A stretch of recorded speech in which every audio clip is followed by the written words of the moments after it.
Olá, eu sou o Fulvio Pacheco, sou uma pessoa autista, sou professor no Centro Guido Viaro e sou também coordenador da Gibiteca de Curitiba, onde a gente está aqui agora.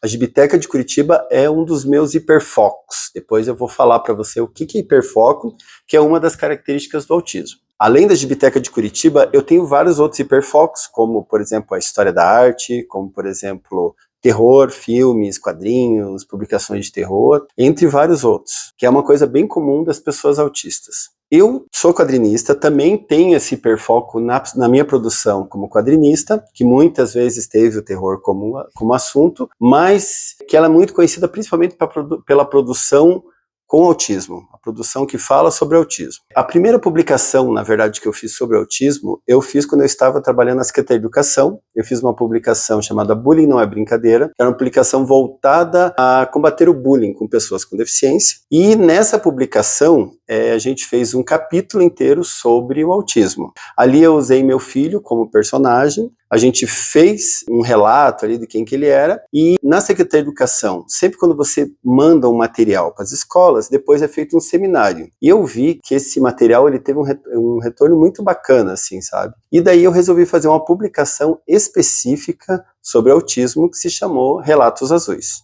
A Relatos Azuis foi uma publicação que eu contei a minha experiência pessoal, de como que eu descobri o autismo, tanto no meu filho, como a gente tirou o diagnóstico dele, como em mim mesmo. E daí ali eu falo um pouco sobre o autismo e um pouco sobre a relação do autismo com as artes, com o desenho principalmente, que é o tema desse vídeo. Essa publicação, ela rendeu um engajamento muito grande meu dentro do meio autista, tanto que hoje em dia eu sou coordenador paranaense, né, eu moro em Curitiba, de uma ONG que é a Abraça, que é uma associação brasileira de pessoas autistas. Também essa minha publicação, eu já fui falar sobre ela praticamente no Brasil inteiro, em alguns programas de TV, como o do Marcos Mion e da Natuza Nelly. Mas vamos começar a falar sobre o que é o autismo. O autismo, né, o transtorno do espectro autista, uma neurodivergência, que a gente chama, uma forma diferente de pensar, que a maior parte das pessoas que têm o autismo tem as seguintes características. Lembrando que essas características, elas não são definitivas. Eu vou citar aqui várias dessas características.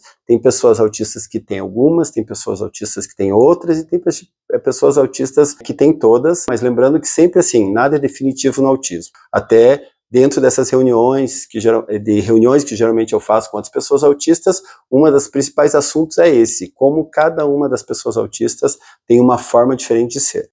Eu fiz a publicação Relatos Azuis, depois eu fiz uma publicação chamada Relatos Autistas, onde essa publicação eu fiz várias histórias, cada uma retratando uma característica do autismo, e é essa publicação que eu vou ilustrar para falar sobre essas características. Essa publicação, chamada Relatos Autistas, ela saiu pela editora Arte e Letra, com a maior parte dos desenhos foi feito por mim, mas tem vários outros convidados. Então, assim, a primeira característica do autismo é a comunicação por imagens. Vocês estão vendo aqui uma imagem que representa ela, porque assim, a pessoa autista, ela normalmente ela se expressa e entende melhor o mundo através de imagens. É mais confortável para a pessoa autista entender as coisas, entender e se expressar a partir de imagens. Tanto que tem uma pesquisadora, que eu acho que é a maior pesquisadora da área de autismo, que é uma pessoa autista chamada Temple Grandin, que ela tem um livro chamado Pensando por Imagens. Então, um exemplo desse é, por exemplo, a música. A pessoa autista, como eu, normalmente ela gosta de uma música que remeta ela a uma imagem. Se aquela música não remete a uma imagem, ela meio que é indiferente àquela música. E se ela remete a um videoclipe, um filme, alguma coisa, aquilo tem um significado maior e ela acaba gostando mais. Entre várias outras coisas. Eu sou autor de quadrinhos, eu na verdade já participei de 50 quadrinhos. O autista ele é uma espécie de autor de quadrinho por natureza, bem por essa forma de expressar. Depois a gente vai voltar nesse assunto. Outra característica também, que aqui na ilustração, né, vocês estão vendo uma imagem feita pelo Valquir Fernandes, é a dificuldade de interação. Normalmente a pessoa autista, por várias questões, até questões sensoriais e tal, tem essa dificuldade de se comunicar com outras pessoas. Hiperfoco também é uma característica que eu já toquei nesse assunto, que a gente encontra na maioria das pessoas autistas. Hiperfoco é uma espécie de uma obsessão por um determinado assunto. Muitas vezes, assim, o autista, ele tem, como por exemplo na escola, assim, uma obsessão por um assunto em detrimento de todos os outros. Então, muitas vezes o aluno pode, por exemplo, ir bom numa disciplina, como no meu caso em artes, em história, e ir mal em todas as outras. Então, ele é meio que genial numa questão, enquanto nas outras ele vai mal. E isso foi uma coisa muito clara, assim, falando da minha experiência pessoal, como, por exemplo, quando eu fiz faculdade, quando eu fiz concursos públicos. Na escola, por exemplo, eu ia mal de uma forma geral, eu acho que eu nunca passei por média na escola, mas quando eu fiz a faculdade, o vestibular específico na área de artes, e depois concurso específico na área de artes, eu sempre fui o primeiro colocado. Então isso é uma característica do hiperfoco. A Gibiteca, né, como eu falei, que a gente está aqui agora, foi um hiperfoco meu, tanto que eu fiz o meu TCC da minha faculdade, da pós, o meu projeto de mestrado, todo sobre a Gibiteca, e depois isso virou um livro, que inclusive concorreu ao prêmio HQ Mix e tal, e isso é um exemplo de hiperfoco. As pessoas autistas, elas têm vários hiperfocos, uma quantidade muito grande tem hiperfocos, principalmente na área de música ou de tecnologia, de números e tal, mas são muito variados os hiperfocos. Outra característica que a gente tem nas pessoas autistas é a fuga para o mundo da realidade. Assim, muitas vezes a pessoa autista, ela se sente mais confortável numa espécie de mundo que ela tem na sua cabeça, uma espécie de mundo platônico, principalmente quando ela é criança, né? Então ela tem uma imaginação, onde ela cria narrativas, histórias, e ela fica mais confortável nesse mundo da imaginação. É uma característica mais comum nas crianças ou nas pessoas com um grau maior de autismo. Aqui nessa imagem vocês estão vendo, né, um exemplo também de uma história minha. A maior parte dessas histórias que eu retratei aqui no Relatos Autistas são experiências pessoais. Foi desenhada pelo João Ferreira, em que ele mostra, digamos assim, o meu mundo da imaginação, quando eu era adolescente, que tinha a ver com filmes de terror, que também era o meu hiperfoco. Às vezes essas características se interligam. Então, muitas vezes o mundo da imaginação, o mundo da criatividade em que o autista fica, digamos assim, ele pode ter uma relação com o hiperfoco, que um exemplo é esse aqui. Outra característica, né, que principalmente as pessoas com grau leve de autismo, né, lembrando que o autismo, ele se divide em números, grau 1, grau 2 e grau 3, sendo que o grau 1 é o grau mais leve e o grau 3 é o grau mais elevado. Uma característica interessante, gente, em relação a isso, sempre quando você pensa em pessoas autistas e nesses graus, grau 1, 2 e 3, você lembra da pessoa autista com o grau mais forte, pessoa onde o autismo é aparente, mas a maior parte das pessoas autistas são como eu, estão dentro do grau mais leve. E voltando aqui na característica, então uma das características, que aqui está ilustrada pelo João Ferreira, fez um relato pessoal dele aqui no Relatos Autistas, é chamado masking. O que é masking? O masking é fingir que não tem o autismo, é maquiar o autismo, sabe? Então, com o passar dos anos, esse aqui, por exemplo, é o contrário do fuga para o mundo da criatividade, que geralmente são as crianças que fazem, ou masking não. Masking geralmente são os adultos que fazem, ou as pessoas que têm grau 1. Por quê? Porque a pessoa que tem o grau 2 ou 3, ela não liga para tal, não aparentando autismo. Agora, as pessoas que têm o grau 3, o grau mais leve, elas têm essa preocupação, até porque algumas características do autismo provocam estranhamento em muitas pessoas. Então, esse masking é uma forma de encenação, em que a pessoa autista finge que não é autista, encena que não é autista. Só que isso, assim, dependendo do volume que isso aconteça, isso pode provocar uma espécie de exaustão mental, assim, da pessoa estar o tempo inteiro ali fingindo. Outra característica aqui do autismo, que vocês veem aqui numa ilustração, feita pela Rafaela Corsi, também conhecida como Karma Leão, que também está participando da publicação, é o volume inadequado, ou também chamado de mudez seletiva. O que é isso? Como eu falei para vocês, essas características elas têm relação uma com as outras, então tem relação com o hiperfoco. Então, quando a pessoa ela está falando de um assunto que é o assunto do hiperfoco dela, como eu agora que estou falando sobre autismo, então fala bastante, fala num volume inadequado, fala alto, e quando a pessoa está falando de um motivo que não é um motivo de interesse dela, como comigo, sei lá, futebol, carro, então a pessoa fala baixinho ou nem fala. Por isso que a gente chama mudez seletiva. Então, o autista, ele é muito empolgado, fala alto no assunto de interesse e não fala nada quando não é um assunto de interesse. Outra característica do autismo é a ecolalia. Ecolalia também, que tem uma ilustração, né, que fui eu que desenhei, foi arte finalizada pela Ana, que é a repetição de frases prontas. Isso também, assim, depende da idade, depende do grau do autismo, né? Então, quando é criança ou quando é um grau maior, a pessoa repete mais frases prontas e muitas vezes fora de contexto. Depois que o passar do tempo, né, a pessoa acaba arranjando um contexto, né, fica uma espécie de um jargão. Mas é uma repetição de frase pronta. Você vê isso muito em criança, às vezes que repete uma frase que ouviu num desenho animado, que repete uma frase que ouviu num filme, né, e repete sempre essas frases, acaba virando um jargão da pessoa. Essa ilustração aqui mostra, por exemplo, quando eu era adolescente, que eu tinha uma amiga que também era autista, que tinha frases prontas de filmes que ela assistia, e eu também, a gente ficava jogando essas frases, fazendo quase que como uma competição de rimas, assim.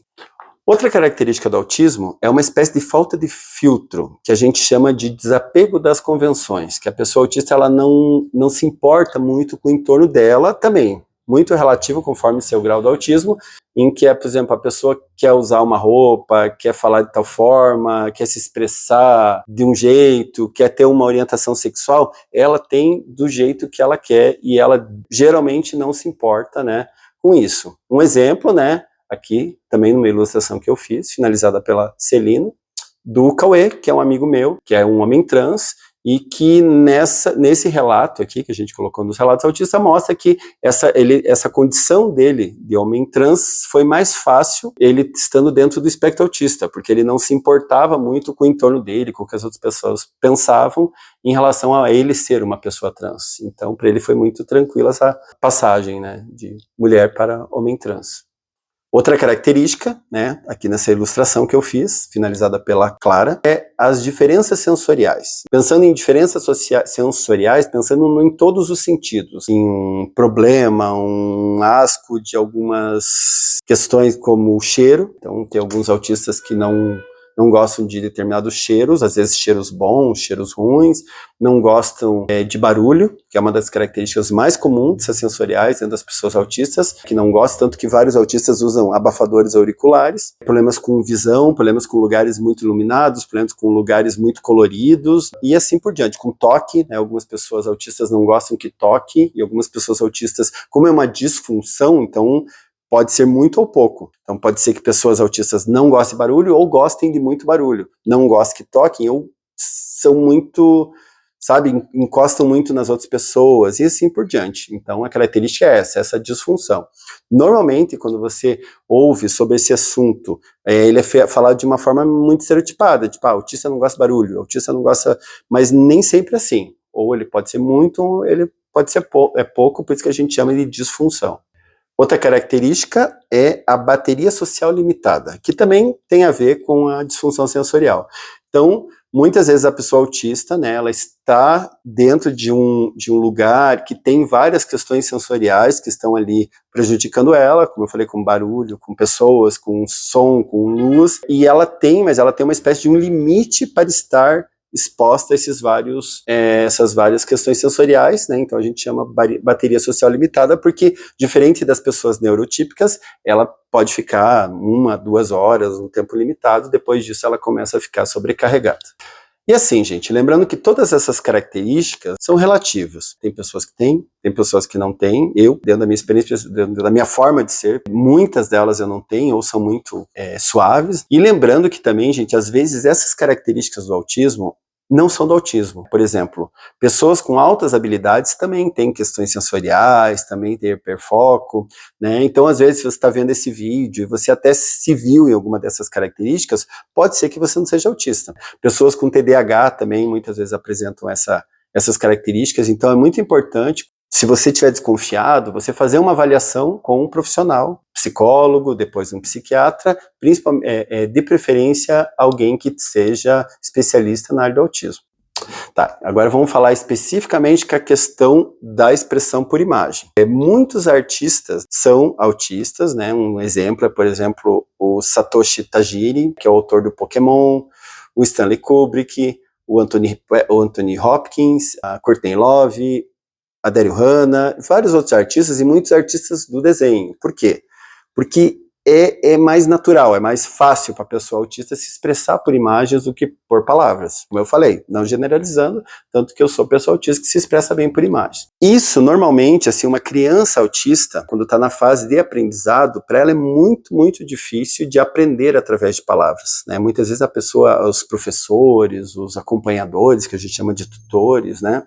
Eles têm essa dificuldade de ensinar alguma coisa e quando você mostra uma imagem, né, a pessoa aprende na hora. Então a gente tem pedagogicamente algumas formas de você ensinar pessoas autistas aproveitando dessa questão, dessa afinidade dela com as imagens. A primeira delas são os PECs, né? Os PECs, na verdade, são cartões de ilustração. Então, muitas vezes, a pessoa, por exemplo, né, um exemplo que eu vou colocar aqui, que é uns cartões feitos para meninas que estão entrando na adolescência. A pessoa adolescente, às vezes, que tem autismo, não tem noção do cheiro. Uma das características até que eu mencionei é a questão do autista ter essa dificuldade de ver as coisas pela perspectiva do outro. Aqui a gente tem uma ilustração da Rafaela Corsi, também do Relatos Autistas, que mostra um relato assim de uma pessoa que tem dificuldade em pensar como se estivesse no lugar do outro, em pensar o que passa na cabeça da outra pessoa. Então, por exemplo, uma pessoa, um adolescente autista, às vezes está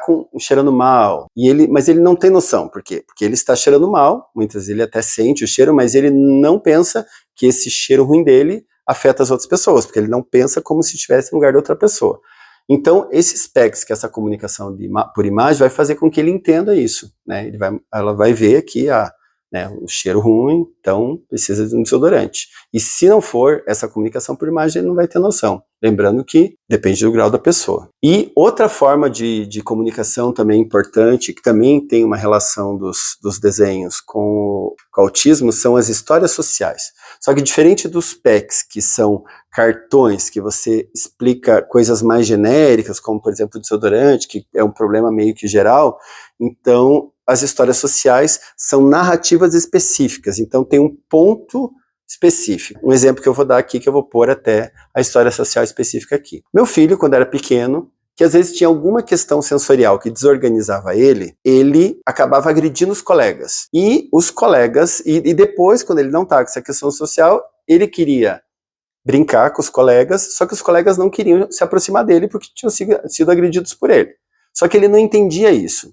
Que ele quando agredia, depois quando ele não agredia, sabe? Até por causa da questão, como eu falei, de não se colocar no lugar de outra pessoa. Então ele não entendia que a pessoa estava chateada com ele. Então esse cartão, essa história social, eu fiz essa narrativa explicando que, né, se ele fica desorganizado, ele agride os alunos, os colegas não vão querer se aproximar dele. Então, se caso ele estiver desorganizado, ele deve procurar um adulto, um professor, um tutor, né, e tentar sair dessa desorganização e não agredir, porque se ele for bacana com os colegas vão ser bacana com ele. Às vezes é uma coisa que pode parecer muito simples, mas a pessoa autista precisa desse apoio visual para poder entender essa questão, como várias outras questões. Também em relação a essa comunicação através de sequência de imagens, a gente tem quadros de rotina. Quadros de rotina são uma sequência de acontecimentos, né, que geralmente as pessoas, né, que lidam com esses autistas, como professores, tutores, fazem. Por quê? Porque o autista ele precisa seguir uma rotina até para ele estar organizado, certo? Tudo isso porque ele tem que ter uma espécie de antecipação de tudo que vai acontecer. Se ele não tem essa antecipação, ele pode se desorganizar. Então, por exemplo, você pegar e levar uma criança autista, ver uma exposição, fazer um passeio, sem ter explicado isso antes para ele pode se desorganizar e passar o passeio inteiro irritado, chorando e tal. Então, por isso que é importante o quadro de rotina, né? O quadro de rotina, ele tem essa sequência de acontecimentos, que podem ser tanto acontecimentos que se repetem todo dia, como, por exemplo, o aluno chega, ele guarda a mochila, ele tem aula tal e tal, depois ele tem intervalo, depois ele tem aula de artes, depois ele tem educação física e assim por diante. Com essa antecipação, que ela pode acontecer tanto no ambiente da escola, como em outro ambiente, né? Por exemplo, a pessoa ir visitar um museu, né? Ela ter ali antecipação por imagens de toda a sequência de acontecimentos por onde ela vai passar, faz com que ela fique mais confortável, né? E isso é uma forma também bem bacana de você utilizar imagens, né, com pessoas autistas. Então a ideia era essa, era falar um pouco dessas formas com que você pode usar as imagens, né, que são riquíssimas para ser usadas em sala de aula ou em qualquer outra situação, e esse que era o objetivo desse vídeo. Obrigado.